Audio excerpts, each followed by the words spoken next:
Cisadea adalah satu di antara 16 puskesmas yang terletak di Kota Malang. Puskesmas Cisadea merupakan puskesmas tipe perkotaan yang berada di dalam lingkungan perumahan.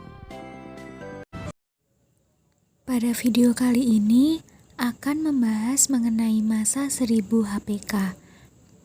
Namun, sebelum lanjut pembahasan mengenai masa 1000 HPK, perlu diketahui masalah gizi pada bayi yang baru lahir, yaitu BBLR.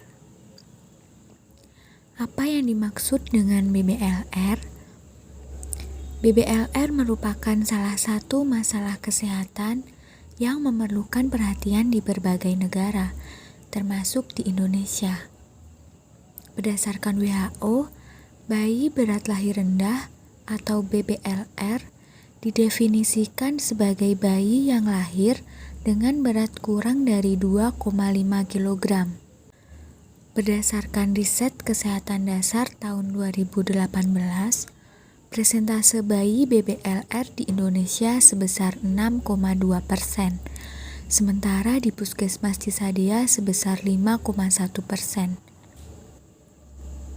Berat bayi saat lahir merupakan penentu yang paling penting untuk menentukan peluang bertahan, pertumbuhan, dan perkembangan di masa mendatang. Bayi dengan BBLR memiliki resiko lebih tinggi mengalami penyakit infeksi sehingga mudah sakit, bahkan sampai beresiko kematian. Bayi BBLR beresiko mengalami keterlambatan pertumbuhan dan perkembangan selama masa kanak-kanak dibandingkan dengan bayi tidak BBLR. Selain itu, bayi BBLR cenderung mengalami gangguan perkembangan kognitif, kemampuan belajar, dan produktivitas kerja di usia dewasa.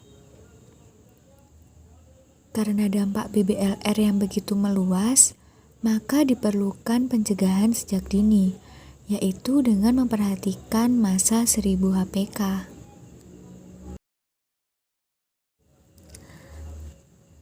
Lalu, apa yang dimaksud dengan 1000 HPK? 1000 HPK adalah 1000 hari pertama kehidupan yang dihitung sejak masa kehamilan hingga usia 2 tahun yang dipercaya secara medis sebagai periode emas. Pada masa ini, otak dan tubuh anak sedang bertumbuh pesat. Bahkan sebuah penelitian menyebutkan kecerdasan anak usia 22 bulan dapat menjadi indikator untuk memprediksi kemampuan intelektual anak saat ia berusia 26 tahun, sehingga dapat menunjang produktivitas kerjanya. Selain itu, perkembangan masa otak 70-80% terjadi pada 1000 HPK.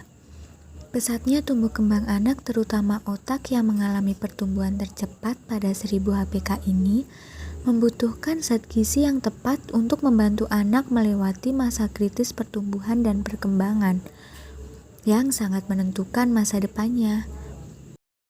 Lalu, apa yang harus dilakukan agar 1000 hari pertama anak dapat berjalan dengan baik?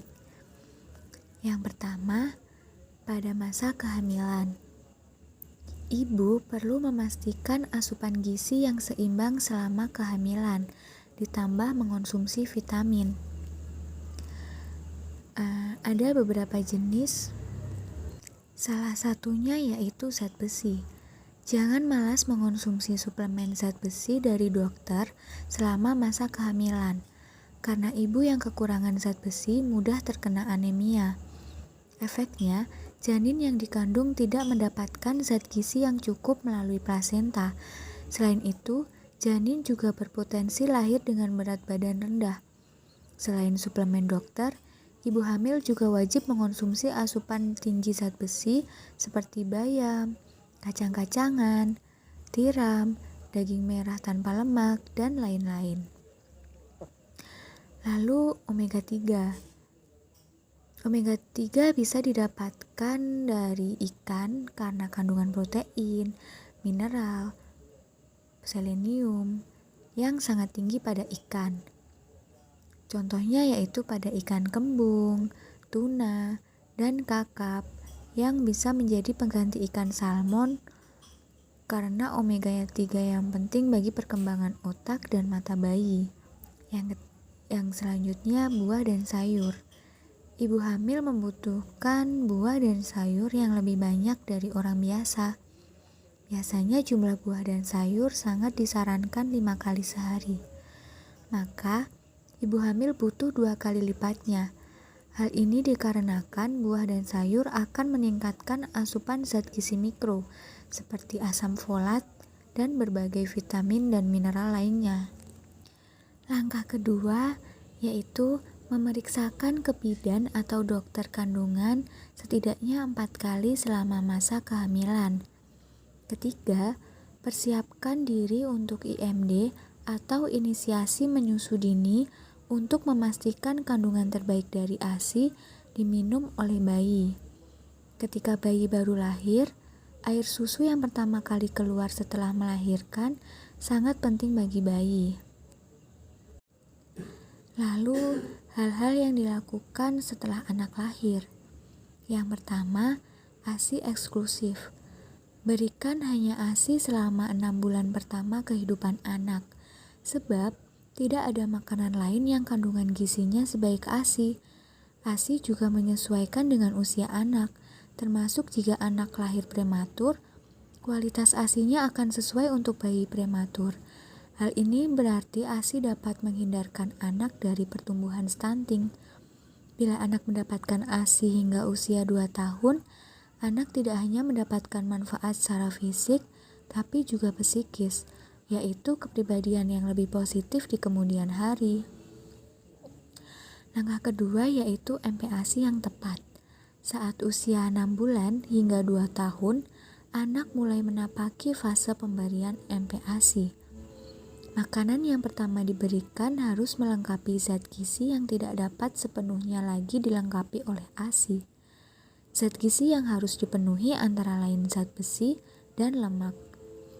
Kandungan zat besi yang terkandung dalam buah-buahan, sayuran, dan bubur nasi yang dimakan salah satunya saja tidak bisa mencukupi zat besi yang diperlukan untuk pertumbuhan otak.